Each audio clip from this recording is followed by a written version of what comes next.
Rev up your engines!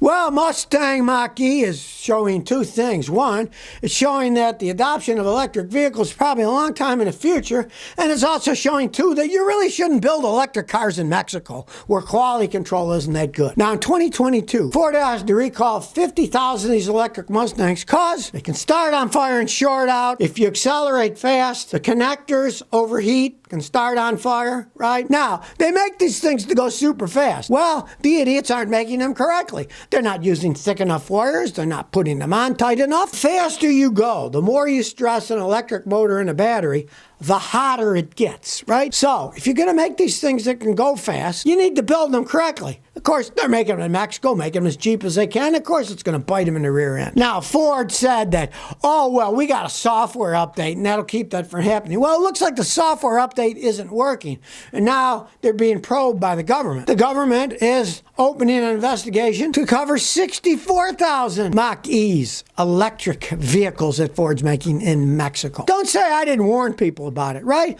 Why on earth did Ford decide to make their electric vehicle, their flagship, the Mustang Mach-E, in Mexico? Well, I mean, we all know follow the money because it's cheaper to make them down there, right? Well, I mean, if you're going to build a flagship electric vehicle, trying to convince people to buy them, you should have made them in the United States, right? At least have better quality so you have less problems. No, but they decided, we'll make them in Mexico because the labor's cheaper, right? Well, let's see, you pay people less, generally you get a worse job done. That's just a matter of fact, right? And now they're like, oh, gee. And from my perspective, it may not even be that they're not building them right. It could be they're just designing them wrong. They want to save money. They want to cut costs. Use shorter wires, thinner wires, right? When you're supposed to use thicker ones, right? But they cost more. And even their fix is a joke because they said, and I quote, Ford's fix was to provide software updates that monitor contact temperature and reduce battery power to prevent damage. So the solution was to underpower. Hey, we're selling you this fast car, but we got to put software in to make it go slower because if you go fast, it overheats and things melt. Yes, back to the drawing board, Ford, and maybe move your drawing board from Mexico to the United States where you build them instead of building them in the land of crapola and then wondering, gee, we're having problems with these electric cars overheating. I wonder what could possibly be wrong. I was reading an article about this guy. After his first year, he owned a Ford Lightning electric truck, 16,500 miles.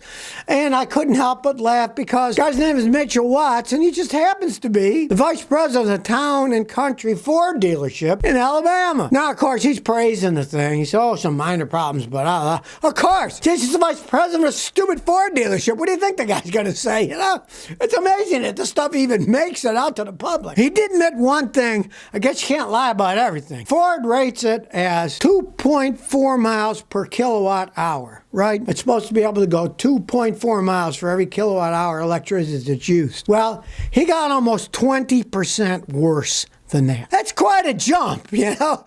20% worse gas mileage, or in this case, electric vehicle mileage, than what it's rated at? Yeah, it shows you these ratings are a line of baloney. And he goes on to say, well, yeah, the taillights, microfractures, they can leak and short out, and they cost a fortune, of course. They'd be under warranty now, but the whole thing that a guy who's a vice president of a Ford dealership is talking about his experience with their own vehicle, you know, I take everything the guy said with a grain of salt. I'm actually amazed that he admitted that he got almost 20% worse than the rating that the EPA gave him. I'm surprised I even said that. I guess you can't lie about everything. These things are massive failures, the Lightnings. The people that got the early ones, yeah, they're Ford people, right? Of course, you know, they more or less have to, probably part of the deal. Now, when the first ones come out, it's almost always people who work for the company that drive them, right? And in the case of the F-150 electric Lightning pickup truck, all the people I met that bought one had never owned a pickup truck before. Their other cars are Teslas or Nissan Leafs. They have electric vehicles, and they wanted to try an electric truck. The actual truck guys, they're like, pass on this electric truck. Give me a gasoline or diesel one that I can depend on. Hassjar says, I have a clunky noise in my front passenger suspension. I got a 2015 Avalon. Some clunky noise in the passenger side. I replaced the strut with OEM from Toyota. I replaced the sway bar links, but I still hear a clunky noise. Feels like the suspension has play. It rides well, but I hear some clunking. What do you think it is? All right, well, many things can clunk, right? So, Watch my video. Fixing your car suspension yourself, Scotty. And you'll see you can jack it up in the air, you can pull, see if there's play, clunking. If you can replicate the clunking when you jack it up in the air, simple. You pull the wheel, or have somebody else pull the wheel as it clunks, go with your ear and find out where the clunk's coming from, right? It can be control arm bushings are worn out. It's a 9-year-old Toyota. It could be that the tie rods are starting to wear. A lot of times it could be ball joints, because ball joints, unfortunately, will often only clunk under a load. So if you jack it up in the air and pull, it won't clunk. In that case, you got to go to a mechanic like me, and we know how to load test them. We get big pry bars and stuff, and we load test them. If it clunks then we know, yeah, the ball joint shot. There's something that's going on there, and you have to test it all out rather than just guess. You did the logical thing, but it's still clunking. So I'm thinking ball joint is the numero uno thing that'll do that. But any kind of bushing that's worn there, they can do it. And any good suspension guy who's worth a salt, who's seen everything, can figure it out in 15 or 20 minutes. It's not that hard for a mechanic. They'll put it up in a lift, they'll do various tests, and they can say, look, and they'll show you. They'll replicate it, say with a giant pry bar, and they'll say, look, it's your ball joint. They pull on it, clunka, clunka, they'll say it's your ball joint. It's not that hard to do if you get somebody who knows what they're doing. Scotty the Man 2023 says, I got an '08 Nissan Sentra, 150,000 miles. It has no power steering. If I drive it like this with the power steering not working, will it destroy my rack and pinion? No, it will build up your arm muscles, right? Okay, power steering is kind of a misnomer. It should all be called power assist steering. Because you could take the whole power steering pump and everything off and drive. The rack is perfectly fine. It's just it'll be harder to turn because it doesn't have power assist.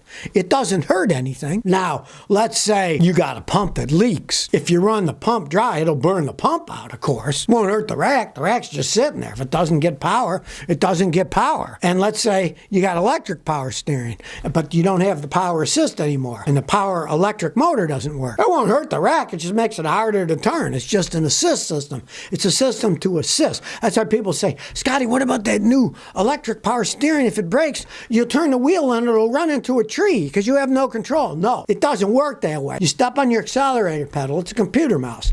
It sends electrical impulse to the computer sends an electrical impulse to the throttle, and an electric motor works it. There's no physical connection between your pedal and the engine. But the power steering is not power steering by wire. It's power assist. And when the assist stops, you still have normal. It's just harder to turn. On a highway, you won't notice that much of a difference, but you'll have one cow at a time doing parallel parking. Damien Motor Guy says, Scotty, what do you think of Kias with small turbo engines? Somebody in my family bought a Kia 1.4 turbo GDI. I went for a ride and I didn't like it. What do you think of those? I doubt it'll last 100,000 miles. Well, so do I. Their regular engines had enough problems blowing up. Then you make a smaller engine, 1.4, put a turbocharger and gasoline direct injection, which is super heavy pressure.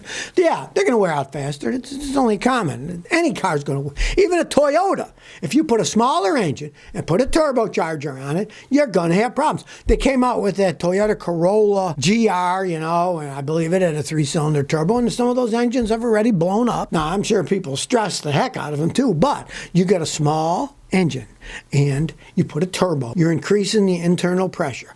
The more internal pressure you have, the faster it's going to wear it. Let's face the facts. Kia is not known for making the greatest 4-cylinder and 3-cylinder engines to begin with. You start turbocharging it and bumping them up with GDI pressure, you're going to have problems. It's only logical. The less pressure, the longer something's going to last. The more pressure, the worse it's going to be. And there's no ifs, ands, or buts. And Kia has not been known for quality. None of the Korean car companies have been known for high quality to begin with. So you make them smaller, more pressure, I'm sure they're going to blow up a lot faster than they did before. I've seen Kia engines blow at 60,000 miles, and they didn't have turbos, and they didn't have GDIs. You can imagine with the extra pressure, they're going to have even more problems. Brad Troll says, should I get a 2016 Chrysler 200 or 2016 Ford Fusion? All right, I wouldn't buy either of those, right? But if I did, I'd buy the Ford Fusion, because the Chrysler 200 is kind of basically a rebadged Fiat piece of crap. It has a bunch of Italian nonsense. They don't make them anymore. They had nothing to do with the Chrysler 300. The Chrysler 300 had big old V8 engines. They were screaming vehicles. They had their problems too, but the Chrysler 200s were more or less Italian Fiat crap technology. Absolute garbage. They don't make them anymore. So the Ford Fusion, not my pick. If it was between those two, the Ford by at least 4 or 5 times more than the stupid Chrysler 200. It's one of the worst vehicles I've ever made. Fiat and Chrysler, like the worst of two companies mixed together making a car. I wouldn't touch that with a 10-foot pole. So if you never want to miss another one of my new car repair videos, remember to ring that bell.